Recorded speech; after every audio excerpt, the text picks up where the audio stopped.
Reading in Philippine History, Group 7, the Tabon Man. Tabon Man is the oldest confirmed modern human to have been found in the Philippines. But what kind of man was a Tabon Man? They are pre-Mongoloids. During the initial excavation of Tabon Cave in 1962, the scattered fossil bones of at least three individuals were excavated, including a large fragment of frontal bone with a brows and portion of nasal bones. Subsequent excavation in the same area strongly suggests that the fossil human bones were associated with flake assemblage. The available data would suggest that the Tabon man may be dated from 22,000 to 24,000 years ago. The fossils bones excavated are those Homo sapiens.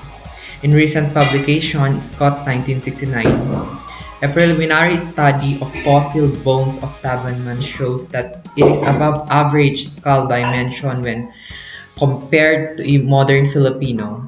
Moreover, Scott's study includes many misstatements about the Tabon caves, which is always the problem when writers work from conversation. According to Scott, research and discoveries, the places where they found the remains of human skull called Tabon Man was found on the west coast of Palawan. Tabon caves seem to be a little Stone Age factory. There are some things found in different levels in the main chamber. Charcoal left from cooking fire is one of the three assemblage dating back 7,000 BC, 20,000 BC, and 28,000 BC. The finding represents the upper Pleistocene dated 45 or 50,000 years ago. In addition, a physical anthropologist says that the Tabon man was belonged to the modern man, and also anthropologists called it Mongoloids, which refers to the racial stock which entered Southeast Asia during the Holocene. Lastly, there's a lot of research about the Tabon man, but one thing is for sure, Tabon man was not a Negrito.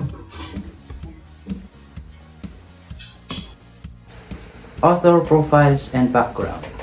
Robert Bradford Fox was a well-rounded anthropologist with training in physical anthropology, archaeology, and his PhD in cultural anthropology in the University of Chicago.